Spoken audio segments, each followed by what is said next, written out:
It's all about humanity. About humanity.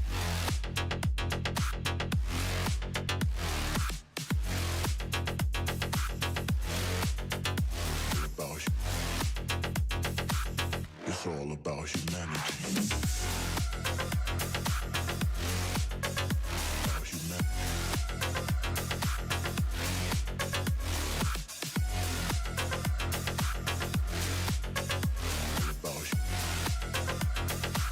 It's all about humanity.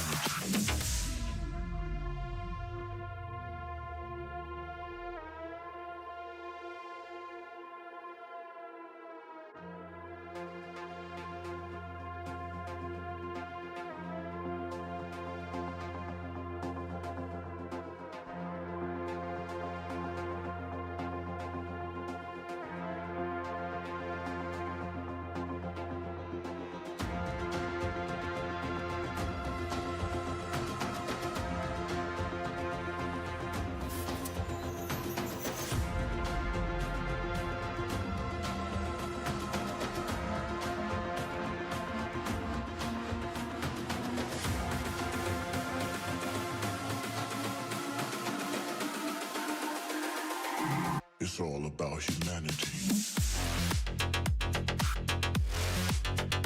About humanity.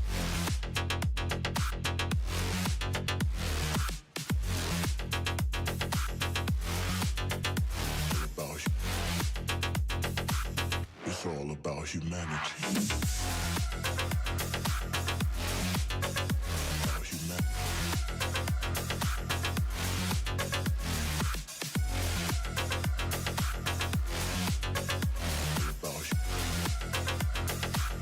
It's all about humanity.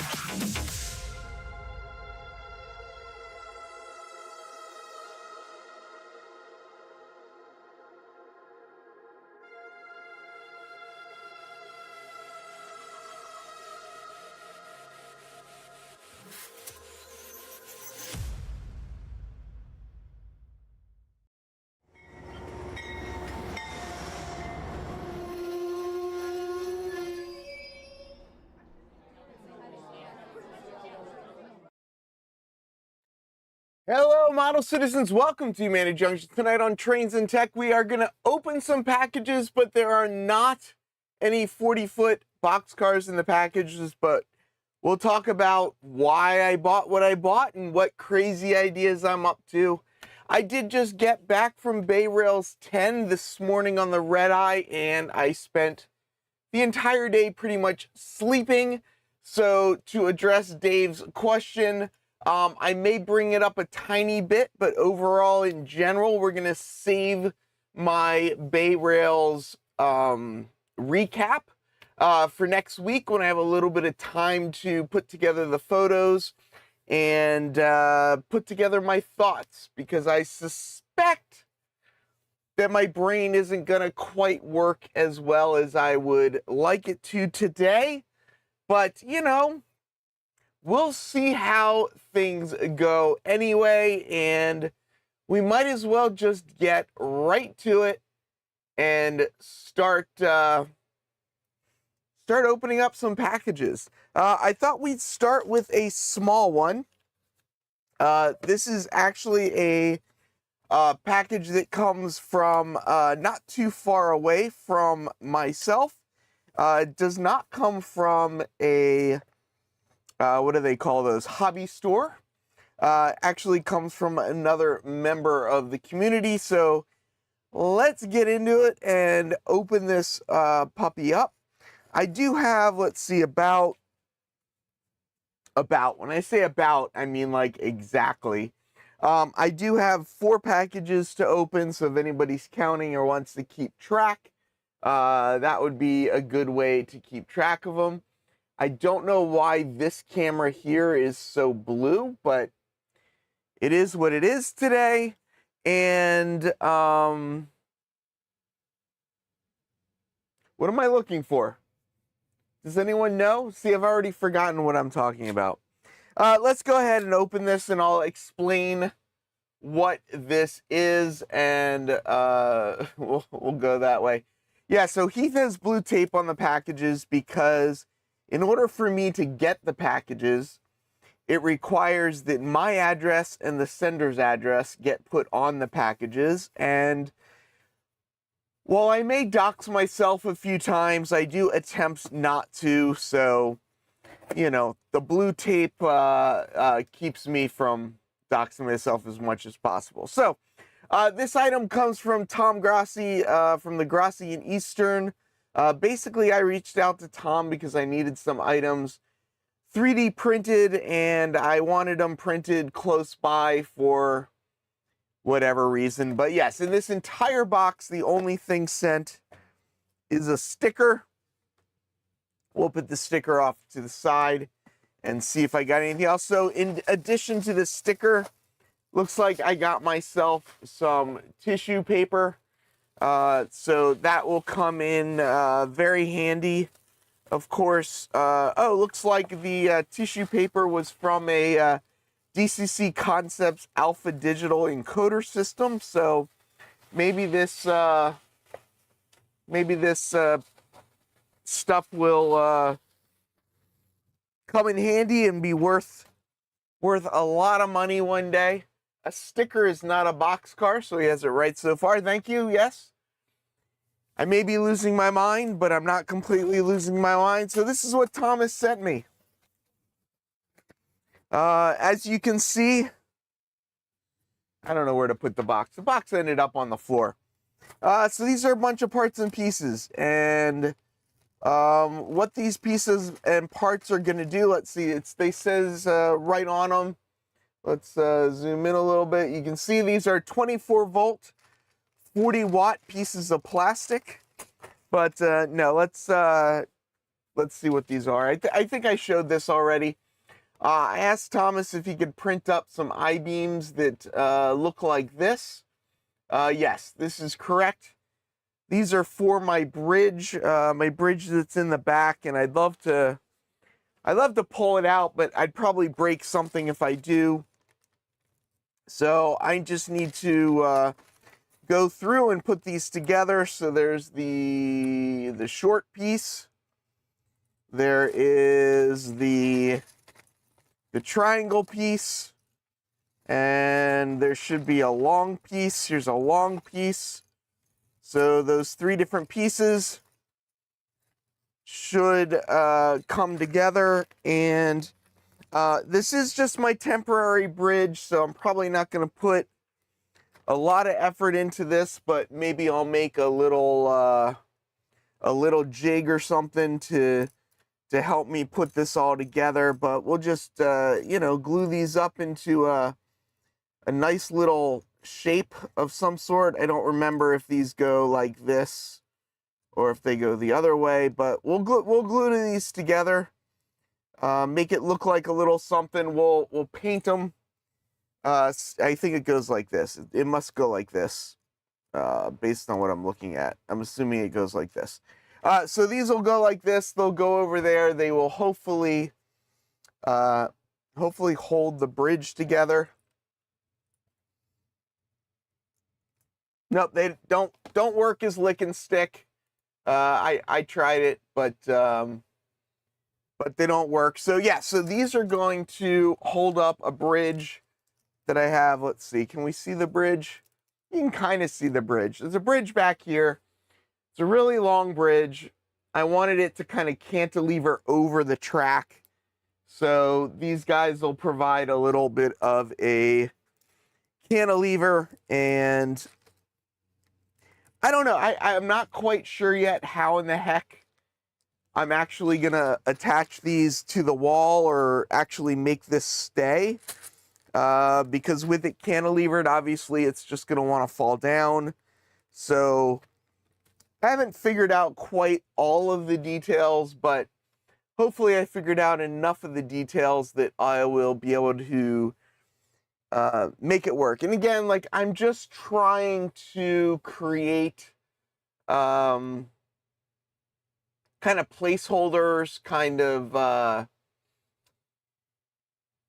you know, kind of like what Dennis at Otter Creek in Rio Grande does, where he'll mock something up and you know, it'll be what it is. Styrene sheets. Yeah, if I use styrene sheets to hold it up, I don't know that it'll quite work the way I want it to work. So I guess next we can open this one. The next three, I've taken all of the labels off of them, and I honestly don't remember which one's which.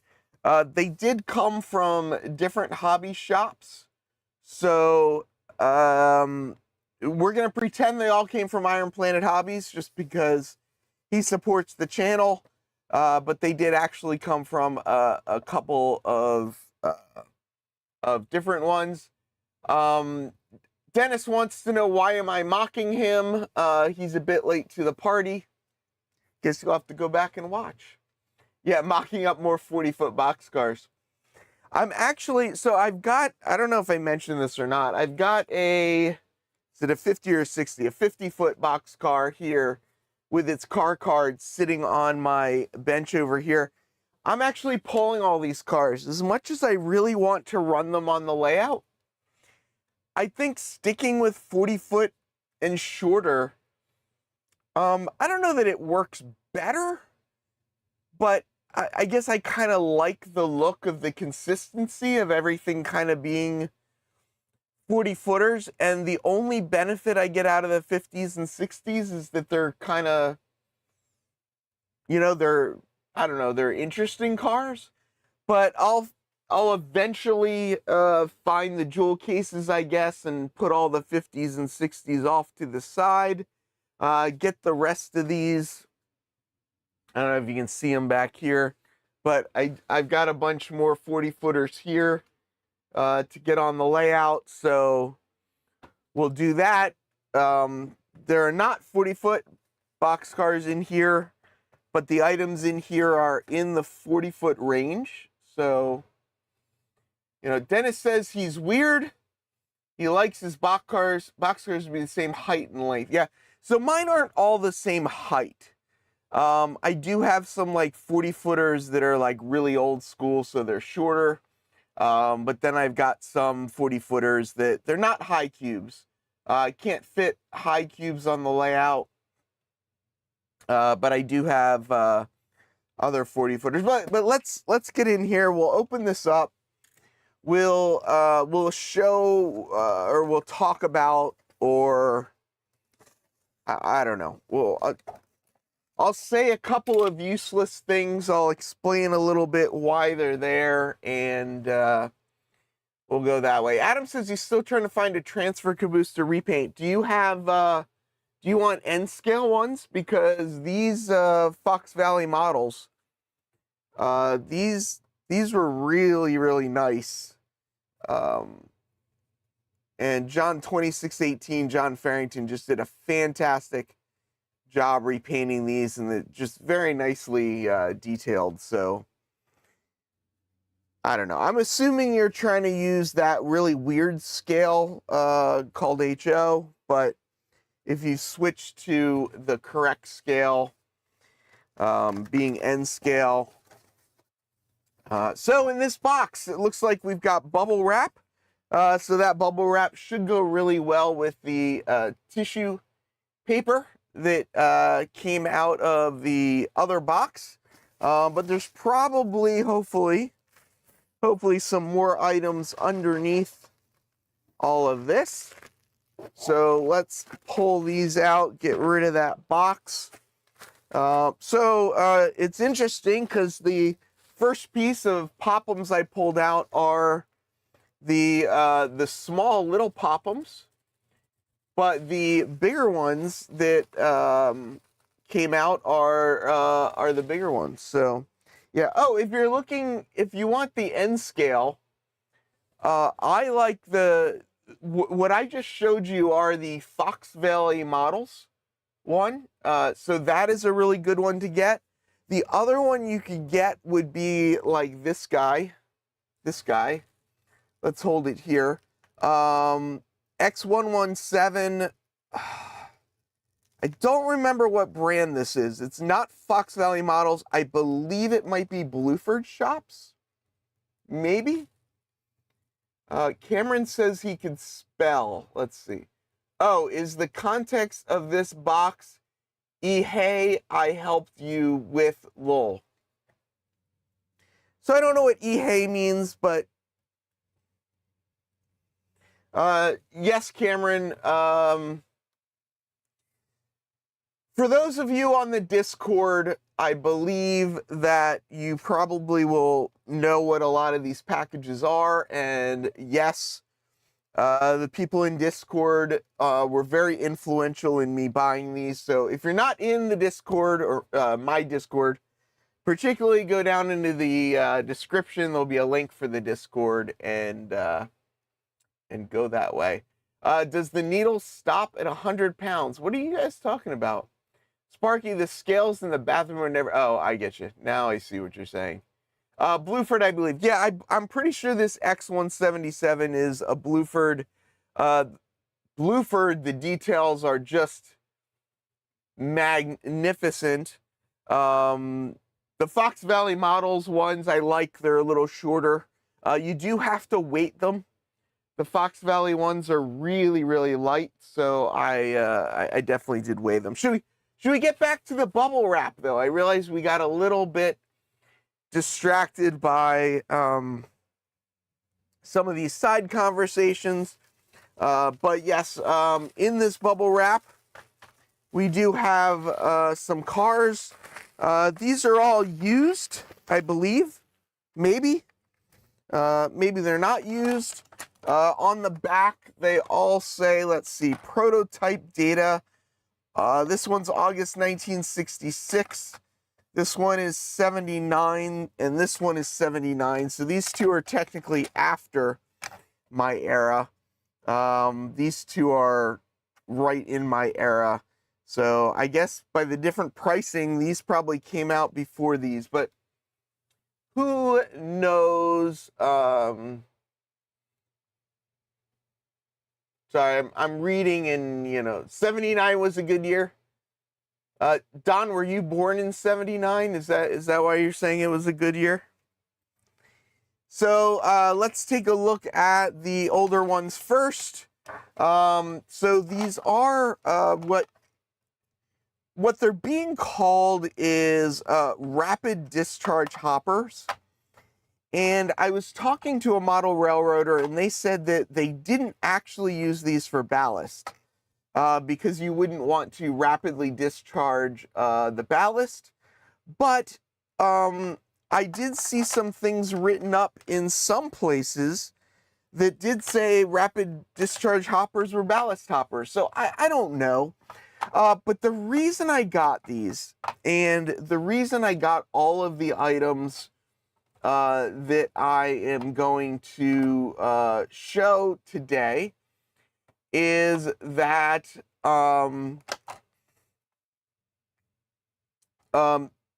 these are all items that I'm going to kind of add a new level of, I don't want to say complexity, but a little bit of kind of nuance to the layout.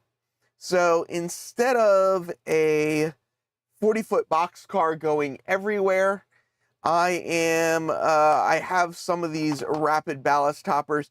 I'm going to kind of pretend that they are, I guess, for lack of better terms, that the MOW cars, or that they are MOW cars, and these cars and some other cars that I'm going to show are going to go to various specific locations. So that is a good point. This says this was built in August of 1966, obviously repainted sometime in the 80s or after the 80s because it says CSX on it. FEC, Florida East Coast Line. And these over here, these are both Conrail, which obviously as well, all rapid discharge hoppers. 4 of these, I may have more than 4. We'll have to check in a second, but 4 of these should give me enough variety that having them on the layout will kind of be able to rotate through them. But what I think I'm actually going to end up doing is I've got a rip track on the layout that I've never used for anything at all. And then I've got a engine track in the back corner behind me over here that I haven't really been using as an engine track for anything because I've just got so many things on the layout.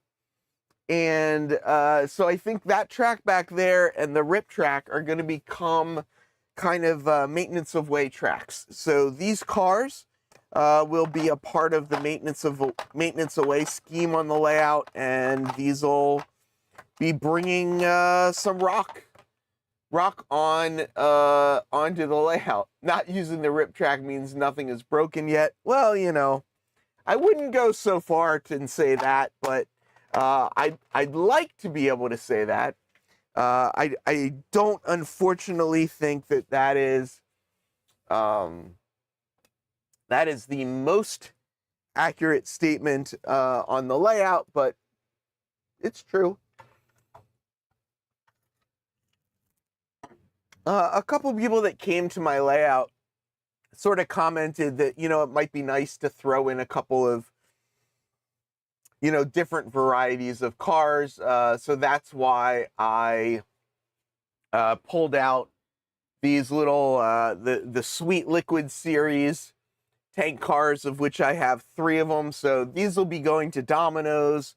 The rapid discharge hoppers will go to either what was or is the rip track, and that track back there in the corner. I guess, well, I'm going to take a slight diversion. I'm going to repaint them as the Riverside. So my custom painter is already working on a bunch of other cars. And I'm extremely appreciative of the work that he's doing. I don't think I should give him more things, though. I think that might be pushing my luck. Snow plows. I'm saying a lot today. Has anybody else noticed that? Everything I'm saying today is this and that and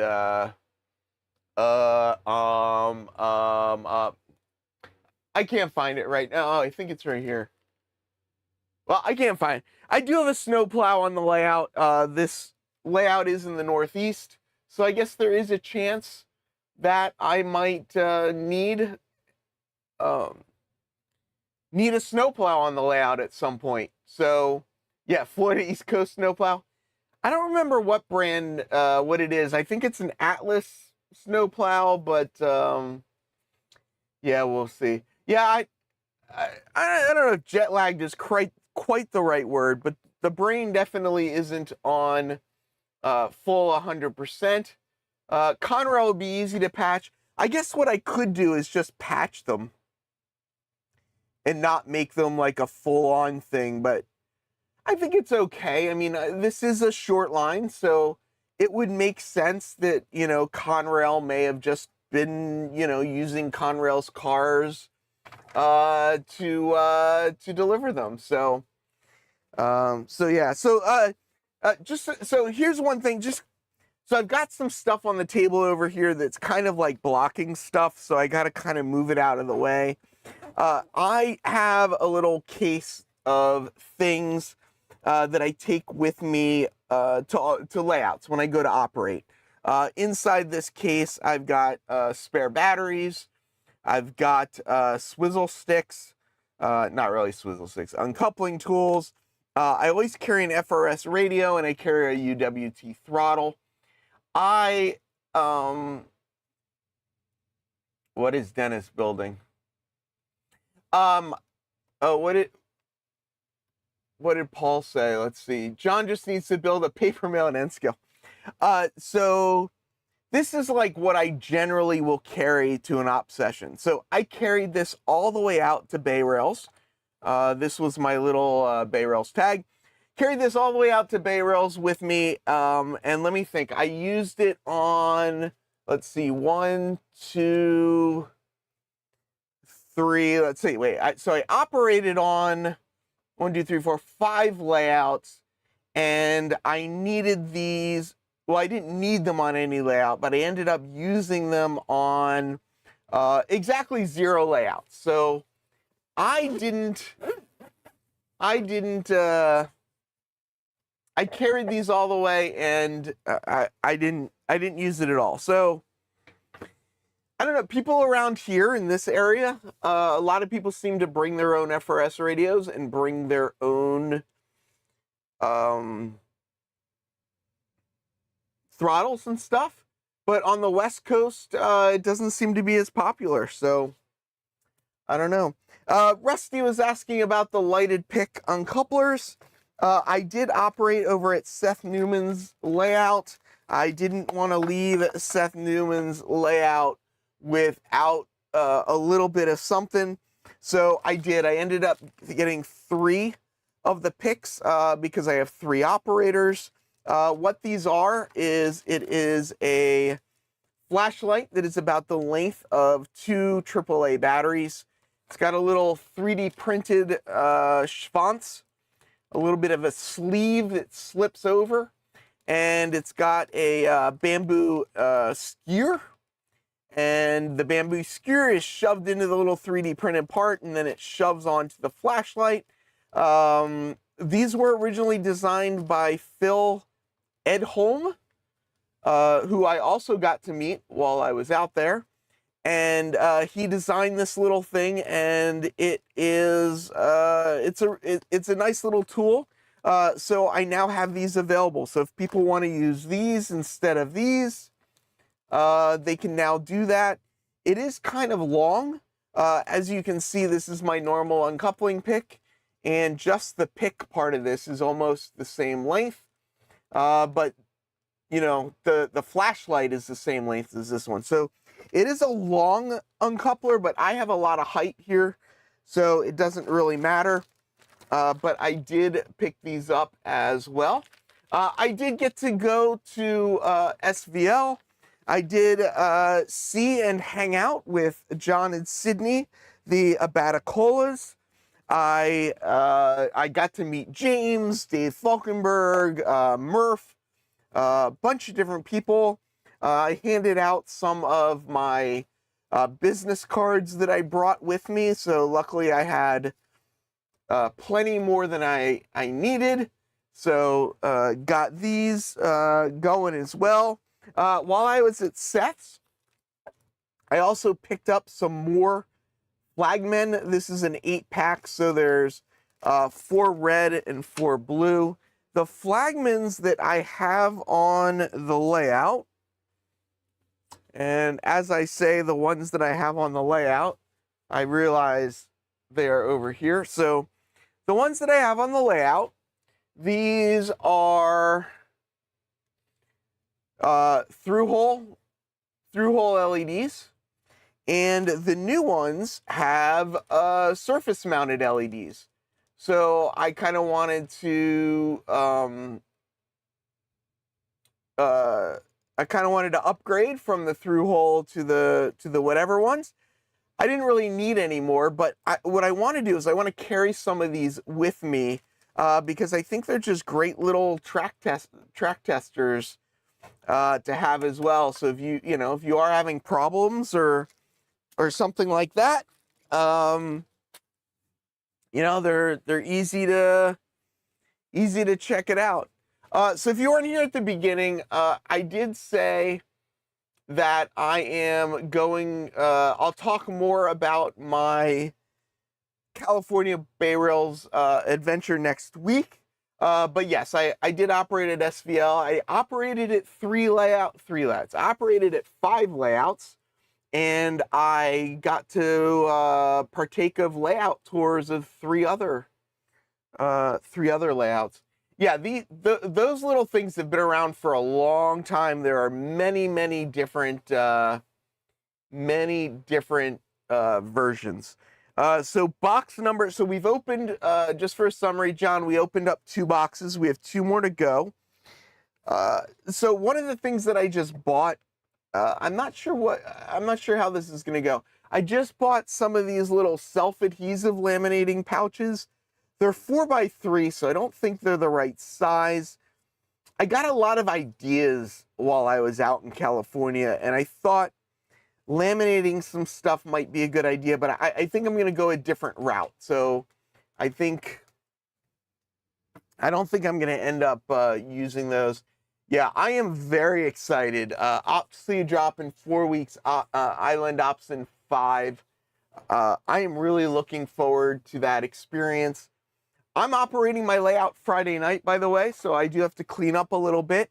If you're listening and you're in the New York City area, I believe I have an open spot on Friday, so reach out to me and we'll check it out. But yeah, my layout takes 3 operators. Hopefully I will have 3 operators for Island Ops.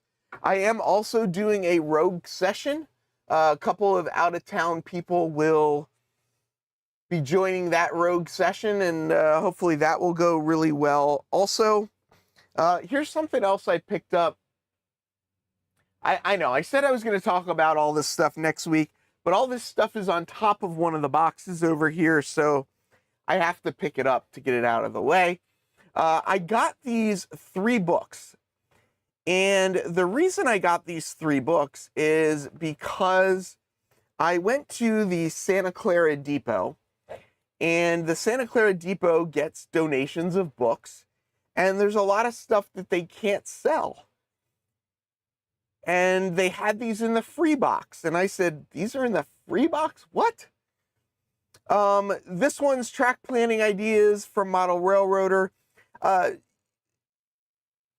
So the reason they can't really sell these is a lot of these track planning ideas are kind of like older style layouts, so not everybody kind of does this sort of system of layout design anymore. But I still think there's like still a lot of really good information in here that if you are designing your own layout, you know, you can learn a lot of stuff from them. So you know, I thought this was a neat book, so I picked this one up.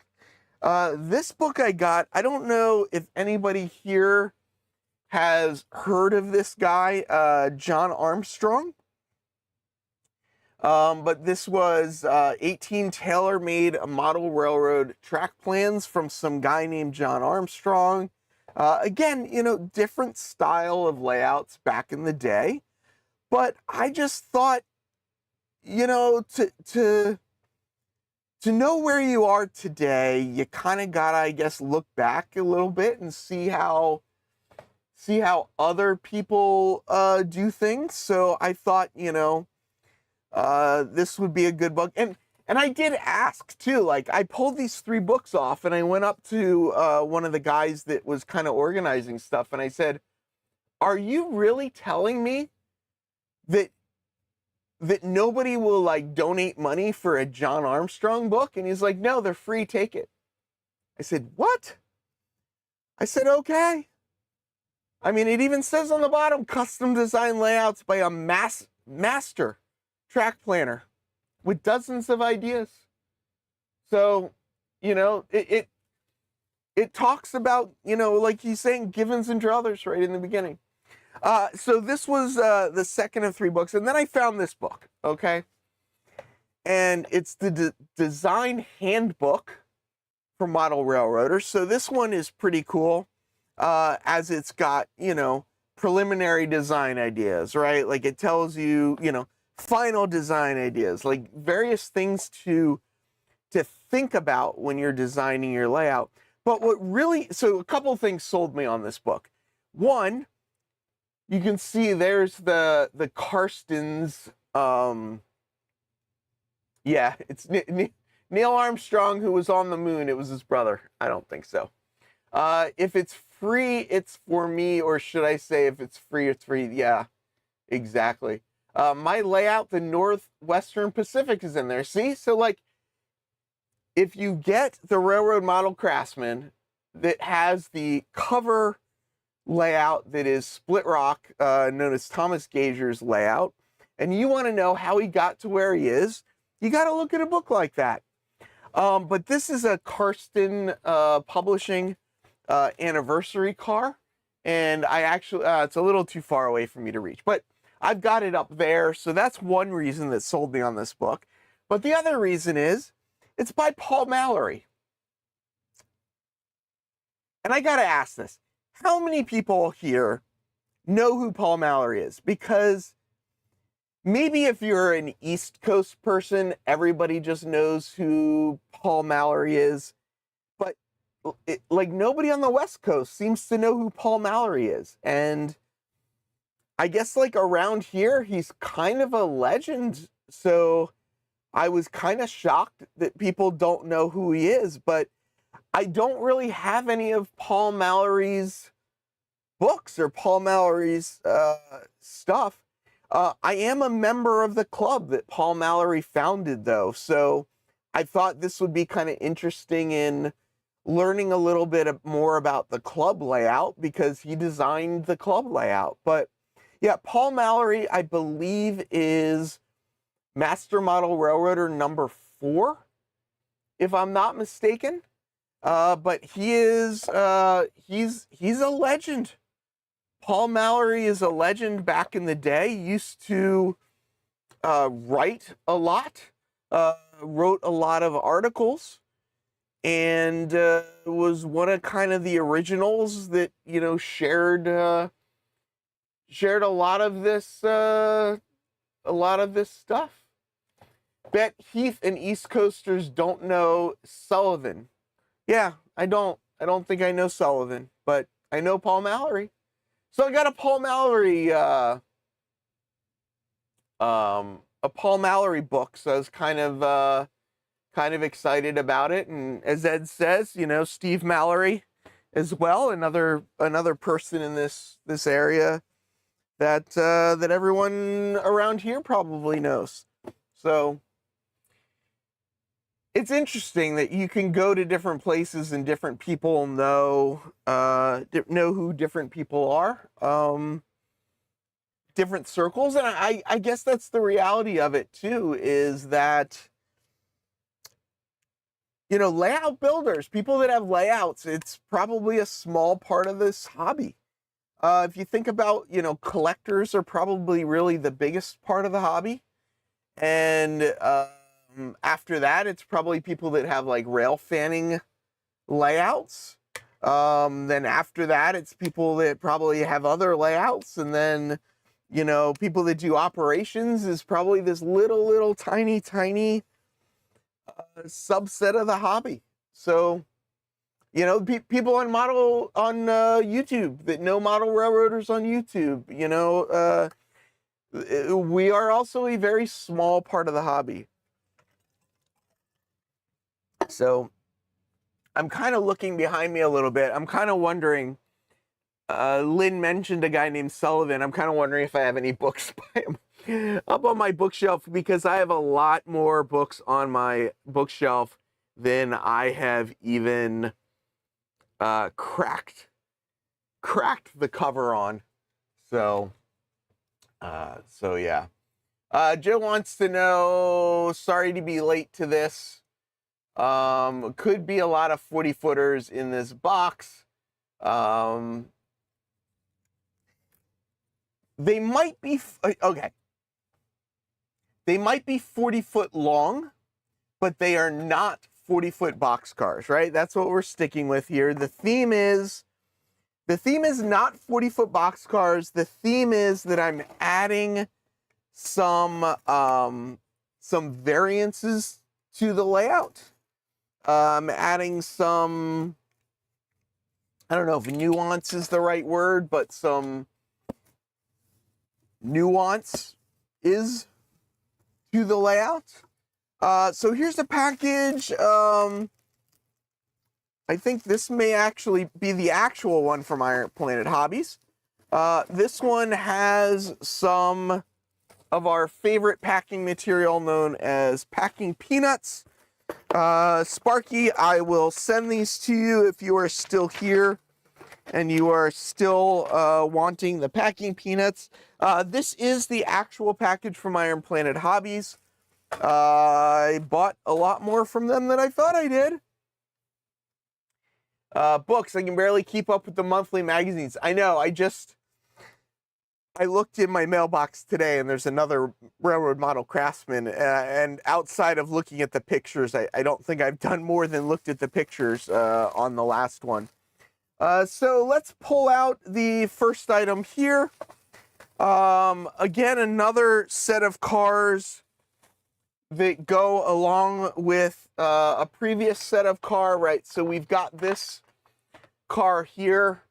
Let's zoom in a little bit, and I realize I should really here. Let's not upset Dennis, because I know how Dennis can get upset if we move the camera. So we'll be nice to Dennis. So here's Florida East Coast. This is 15300. It's a Microtrains, obviously, and Microtrains also did these weathered cars as well. So to go along with my other 4 rapid ballast hoppers, I got some more Florida East Coast rapid ballast hoppers. And John 2618, who was definitely in here earlier, might still be in here, said he sees these all the time. So I guess that's kind of, a good thing that I got these. But yeah, so these are again, kind of like the maintenance away part of the layout a little bit. They're gonna be yeah, oh, here he is, he's still here. Yep, lots of these on the Florida East Coast. So there you have it. And then we're gonna get into another car type.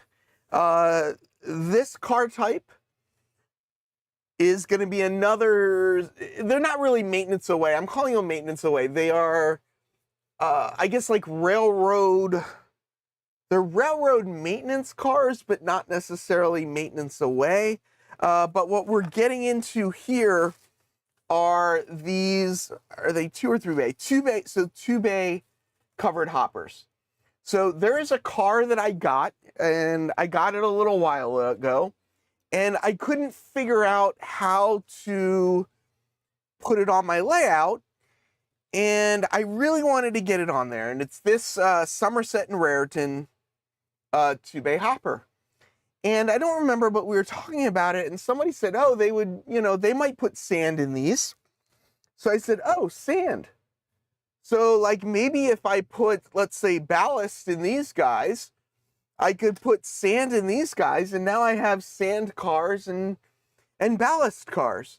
And previously, before this, I got this car, and while it's completely the wrong color for the Riverside transfer, it would be nice to get that car on the layout as well. So I had these 2 bay hoppers, and I went on Iron Planet Hobbies to see if they had any more 2 bay hoppers, and I started going through things, and they did. So they had these 2 Winchester and Western cars. I like getting cars that have very specific looks, different colors or whatever to them. So while these are both WW cars, very easy to tell them apart if you can't see the numbers. So that took me up to 2 bay hoppers. So I figured that was probably enough to have 2 of them. But as I was going through Iron Planet Hobbies website, and of course using the discount code HUMAN, of course, they actually had more. And at one point I had like all of the various options in my cart. I did eventually kind of start scaling things down. So here's a CSX1 that comes pre-weathered. Here's a CSX1 that actually was an old New York Central car that got a new logo on it. So this one is a CSX car as well. The CSX if I can get this one out. I believe, let's see. Oh, here it was. There were two kind of factory weathered cars. There's this BNSF one and this CSX one, so I had to get those. And then, of course, since I had the CSX car, I also had to get the Conrail car. So what ended up happening, let's go the other way, is, you know, these two cars, which were going to be my two sand 2-bay hoppers, ended up being another 8 cars. So I have 8 of what I'm calling my sand cars that will deliver sand to the layout, and I've got 6 of these, what I'm going to call my ballast hoppers. I just noticed it looks like these have some sort of sand load in them. So I will, I guess, have to make some ballast loads from these. Luckily, I've got a lot of ballast, so I can probably just put some glue on these and put some ballast on them. And yeah, I've been pretty happy with the Microtrains weathered cars. They do look they look really nice. So who was asking? Late Night. Joey from Late Night said, are the ends weathered? Kind of, a little bit. They're lightly weathered, but it's almost like the area that is under the ends are not weathered. The bottoms have a little touch of weathering on them. The trucks have a little touch of weathering on them. So the ends are definitely not as heavily weathered as the tops and the sides, but the ends are also somewhat protected from the weather. So maybe it's kind of correct. It's probably very hard to weather the ends. So I know what everyone's thinking at this point. I'm sure everybody is thinking this at this point as well. So if I've got the 2-bay covered hoppers and I've got the rapid ballast cars, and let's see, I think these, if I'm not mistaken, these are like 43 feet. So I'm kind of making an exception for these. So these are 43 feet. These are, I believe, 40 footers. So we're staying in the family where the first number is a 4. So I know what you're asking. You're saying, what in the world? What? As Dennis would say, what is in this package if I just opened up all that other stuff? My credit card is melting from this Bay Rails trip. That Bay Rails trip is going to be my one big one. My small trip for the year is going to be up to Ops to you drop? I can't keep them straight, but, and then there's one in October, I think, that Ed is hosting or whatever, that I'm going to try and get to in October. But yeah, I got to get back to work. I got to save, I gotta make some money. Okay, so there's this guy. So what could it be? 40-foot 2 bays, 40-foot, so 40-foot boxcars? I don't think it's 40-foot boxcars. Yeah, so this guy's in October, and Ed's saying I better come up here. So Ed, here's the deal, Ed. And we need to have a serious conversation with this guy. But I will come up in October if Paul Stamp is running Paul Stamp's Finger Lakes Railway in October. If Paul Stamp is not running Paul's layout in October, I don't know if I'm going to come. So I'm putting it out there. Paul, it's up to you, Paul, whether I come up to your area and operate for the ops weekend. So, you know, yeah, this This is definitely, I'm a little nervous. I forget a little bit of, I don't remember I don't remember all that I bought. I thought that would have been, a little bit smaller. Paul, I'm not saying that there are any reasons why you wouldn't be, but if something came up that might prevent it, I'm expecting that Ed and all of the what do they call them? The ops emergency management team. What do they call that group? Ed, what do they call that group? The group you and Paul are in. There's absolutely nothing that will stop me. As of this moment, there's nothing at all. Paul, I'm nervous that something might happen, though. Op squad. Op squad, yes. That is what it is called. All right, so the brightest package. Is it called the Oops Squad? I think the Oops Squad is what happens at any op session that I go to, but I do think they call it something else. Oh, okay. So I now know what's in here.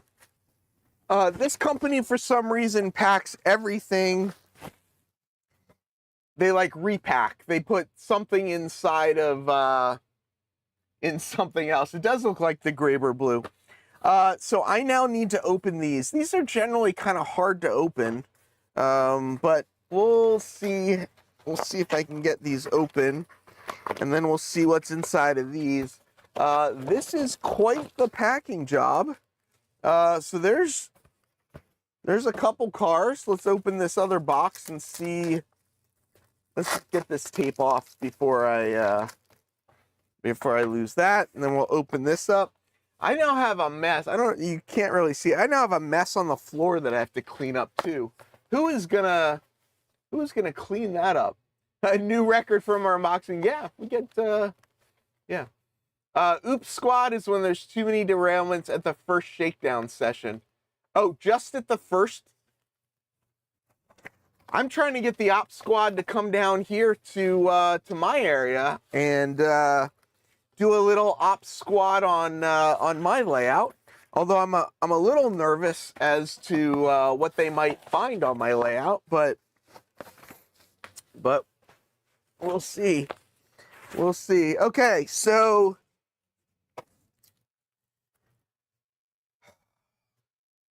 there's a couple of cars here. So what happens when I start looking for something online is, you know, I sometimes think there's just one or two in a set. And as I start going, I find out that there are more to a set than I initially realized, and things just start kind of piling up. So I will say all of these are similar, right? So once we open the first one, the rest should go pretty quickly. But the first one, it looks like a tank car. So I know what everyone's thinking. What, is he adding hazardous materials to his short line railroad? Like, is that what I'm doing? No, that's not what I'm doing. You guys remember at the beginning, I talked about having these, this sweet series. So this one is actually a Domino's one. But in addition to the Domino's one, previously I had bought the Domino's one. I bought this one, which is called Imperial Sugar, and this one, which is called Flow Sweet. So I'm kind of pretending that these are like, you know, my corn syrup cars, I guess, right? Because, you know, so when people started suggesting I have various different cars in the layout, I said, you know what? Okay, Domino's. We're gonna start messing with Domino's. So Domino's does already have Domino's Boxcars, but I wasn't specifically saying that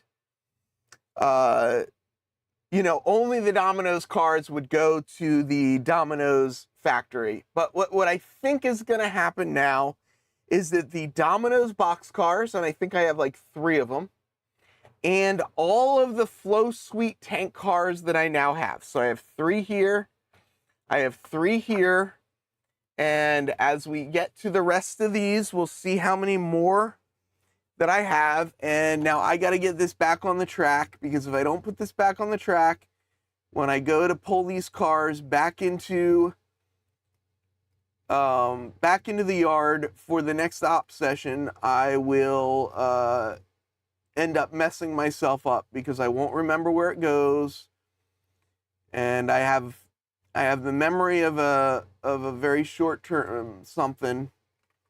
All right, it's on the track. I'll when the camera's on, it's very hard to get things on. So yeah, so Domino's factory will get boxcars and tank cars. So they'll get liquid stuff, and they'll get, you know, bags of powdered stuff. Any brewed coffee tank cars? That's a good question.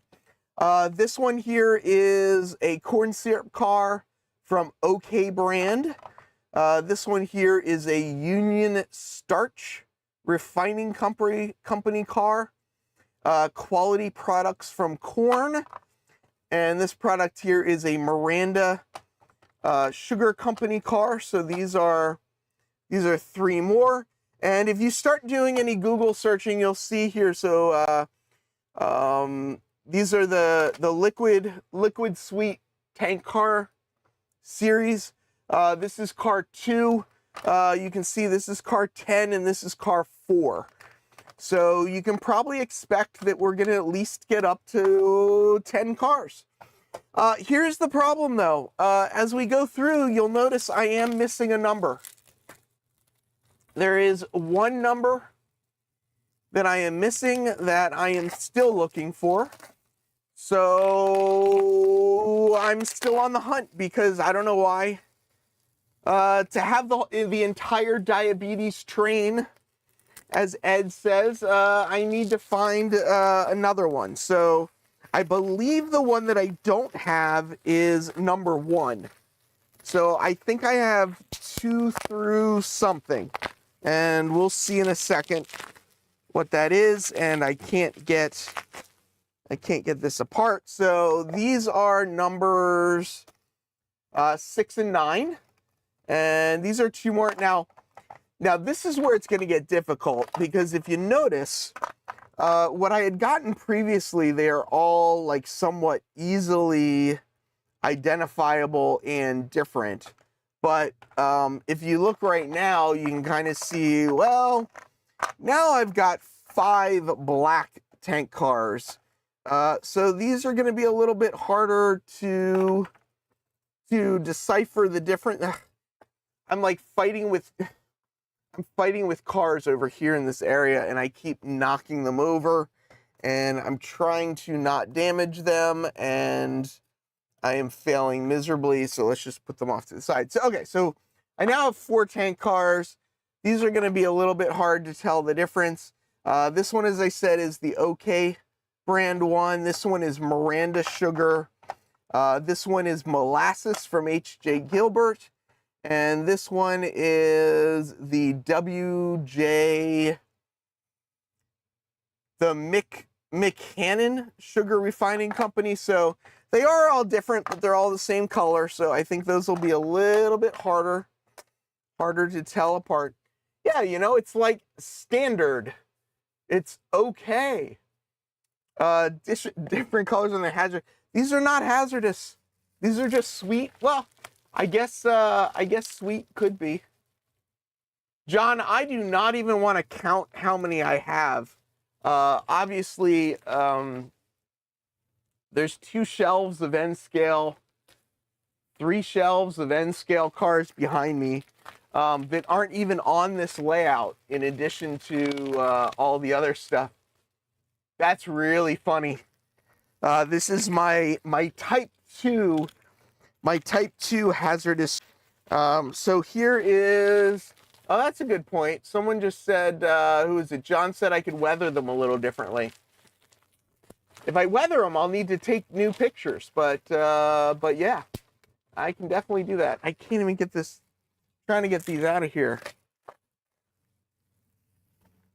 So yeah, so part of what I need to do now, of course, is I need to take pictures of all of these cars, and these, in addition to the other ones back there, I need to make car cards for. Then I need to weight them and put metal wheels on them. I don't know how I'm gonna weight these guys, but I don't know, we'll figure it out. Worst case, I guess I drill a hole in the bottom. So this is a Sweet Pure Molasses car, an ILX 616 car, is what this guy is. This guy here is a Mangels Herald Company Baltimore King syrup car.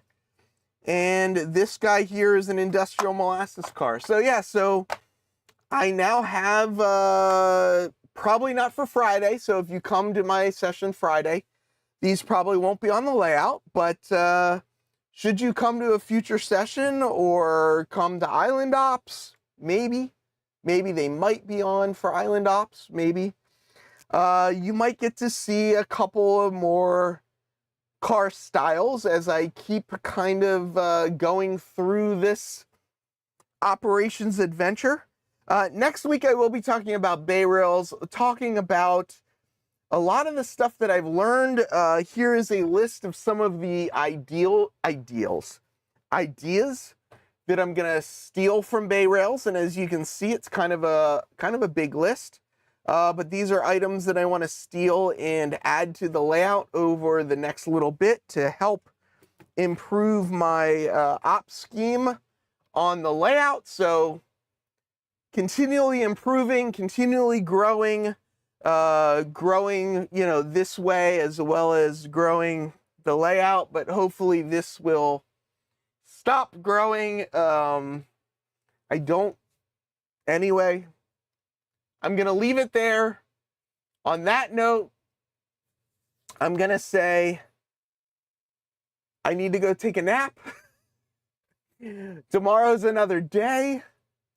From the city that never sleeps, farewell, model citizens.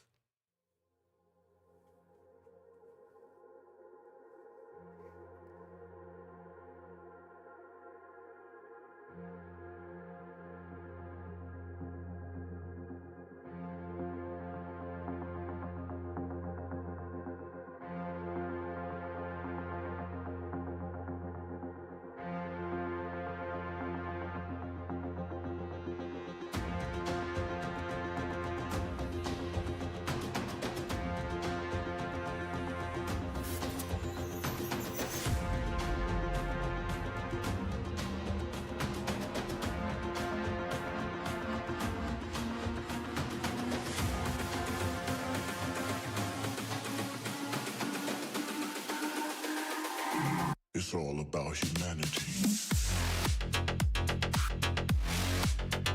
About humanity.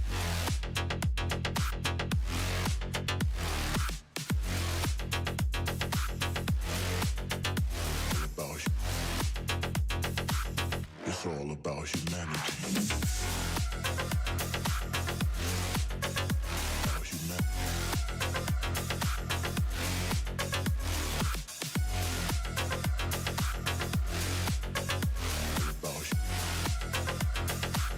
It's all about